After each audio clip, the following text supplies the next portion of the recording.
So let's assume we have one ticket, two really good QAs, but there is no shared framework. Why do you get two completely different code bases? Let's assume that you and I are two really good QAs. Back in the days when we started working, you had your own style, I had my own style. And you could say by the files that were in the repository, that's why we sit down and just figured one way of doing the things.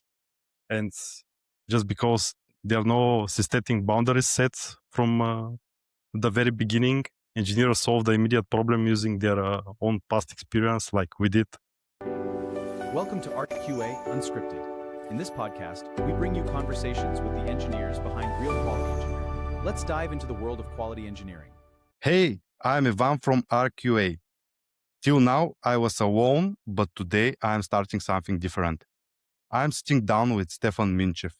A year ago, when I had to design a Playwright framework that 5 QAs across 5 different teams have to use it every single day for a huge trading platform, Stefan was the person I designed it with. Here is what we are going to talk about.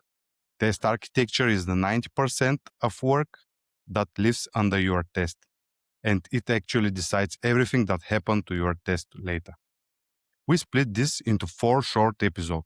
What test architecture really is, what bad architecture costs you, how to build a good one, and how to bring it to every project you start.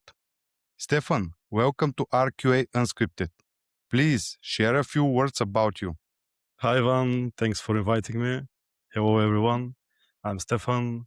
Few words from myself. I built automated testing systems for some years now. Instead of just writing simple test scripts, I design strong, lasting foundations so those tests stay reliable and easy to manage no matter how big the app gets. Sounds fantastic. Thank you very much. Let's start with the first question. When you say test architecture, what do you really mean? Because when most people hear this, they think it's the tests. Exactly. People always jump straight to the assertions or the locators, but the tests themselves are just the tip of the iceberg. There may be like the last 10-15% of the work. Architecture is every decision that you make before you write the test. It is the entire system you build around the test.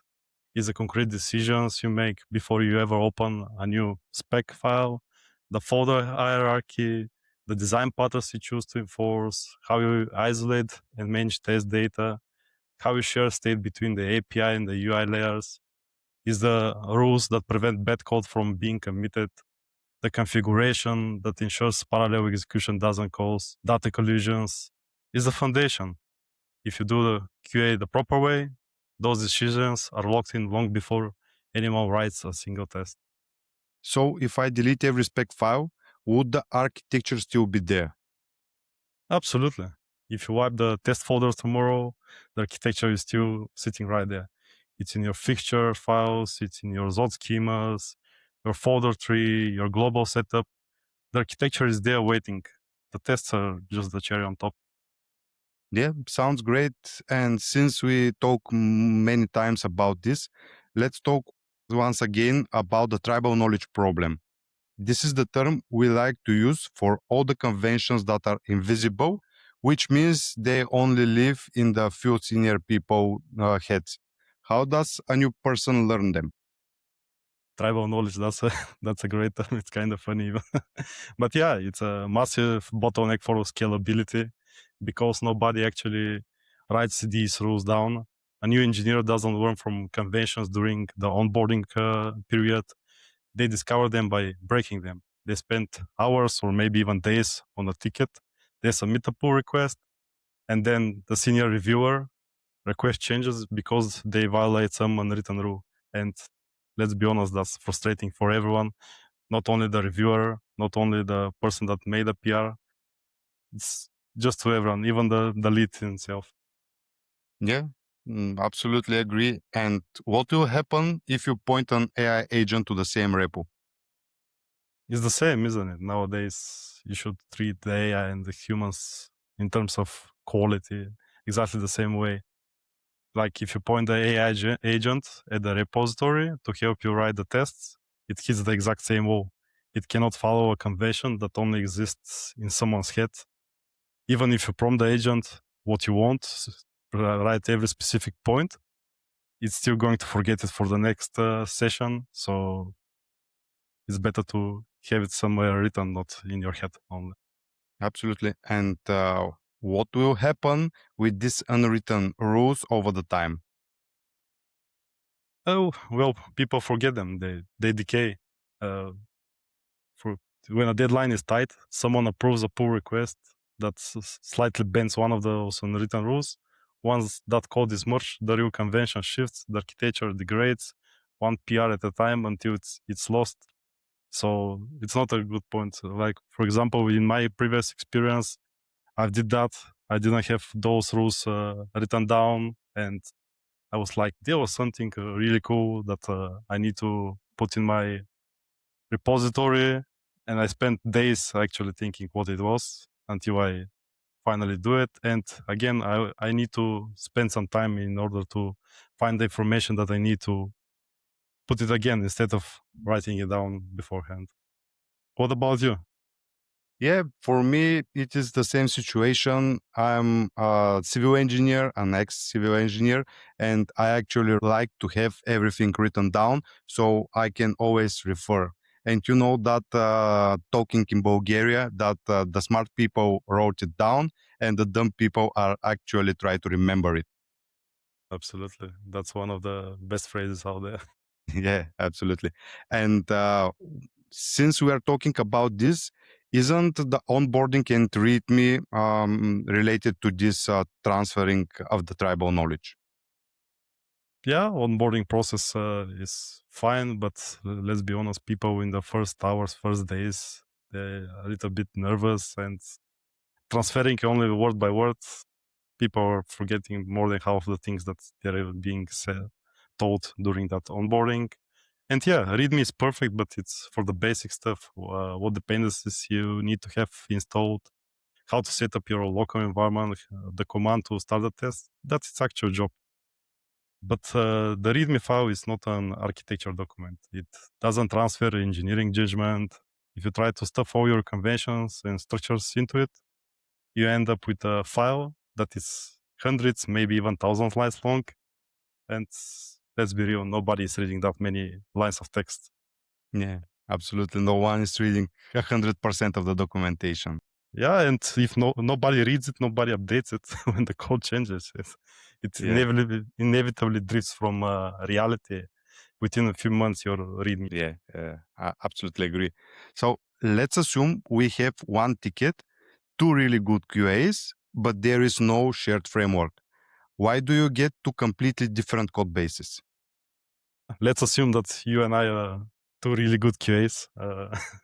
Back in the days when we started working, you had your own style, I had my own style.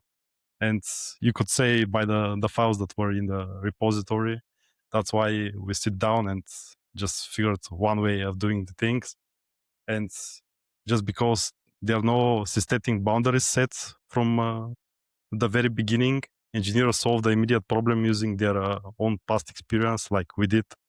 In isolation, neither of us or them is necessarily wrong, but the architecture is about maintaining consistency over time.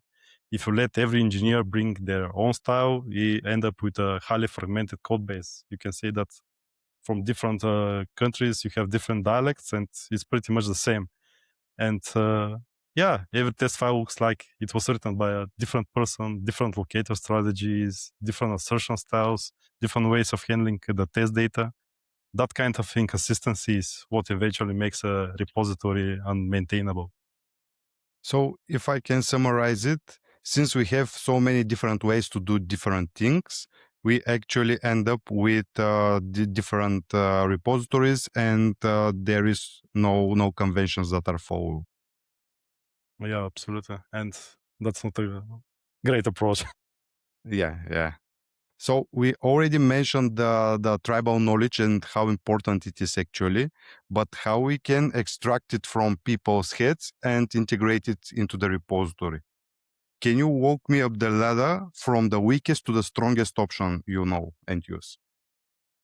This varies. There are different ways of doing these things. Like we mentioned already, the README file. it's great, but as we mentioned already, it's mainly about what dependencies you need and how to run your first suite of the repository. There's another approach where you can write an architecture MD or any contributing guide. This centralizes your engineering decisions so the team understands the why behind the framework. It provides great context, but it remains passive. You also have architecture diagrams. These establish a shared mental model of how data flows across the system, but the diagram won't stop a bad commit. One of the most important is the structure itself. It's quite critical, especially in the AI area now that we live in. The folder tree, the fixture design, and the naming conventions must be predictable. For me, this is the best level. It means a human engineer and the AI agent instantly know where a page or page object should live. Predictable architecture is the best context you can give an LLM and maybe even to engineers nowadays. Things evolve. You never know what will be the next thing, but this is one of the best approaches in my opinion. You also have the quality enforcement, such as ESLint, Huskies, strict TypeScript configurations, and yeah, these conventions becomes a law. If a core rule is broken, you cannot ship. And obviously, we cannot go in nowadays without the AI native rules. Files like CloudMD or cursor rules depends on what you're using. You define your architectural constraints there and ensure the AI writes code to the exact same standard as your engineers. Yeah, I clearly remember how we start with a README, then we go to cursor rules. It was mid 2025, somewhere there. And after that, we start to search different patterns so we can actually use progressive disclosure and to share with the agents all the relative information that is for the given task and not to rot the context window. So we actually achieve great results. So a good architecture should answer one main question, and it is where does this go, right? Exactly. When you're scaling an automation project, the biggest win isn't some incredible, clever piece of code. Is the fact that nobody is wasting time arguing about where a folder should live. We completely eliminate the cognitive load. A page object has exactly one home, a data schema has one home. When a new engineer joins the project, they are productive from day one because the map is already drawn for them. And tying back to the AI part, if you want an LLM to accurately write or update a test, it needs to know exactly where the locators and the API paywalls are stored. A strict, predictable folder structure is the ultimate context for the machine and for the engineers as well. Yeah, sounds great. Today, we talked about test architecture release. For us, it is the 90% that sits under your test. Also, we talk about the real enemy, the tribal knowledge. These are all the rules that are stuck in people's head. Last but not least, we walk the ladder to get them out from a README all the way to the architecture itself. In the next episode, Stefan and I get specific about the parts nobody sees on day one. What bad architecture really costs you and when the bill arrives. See you there.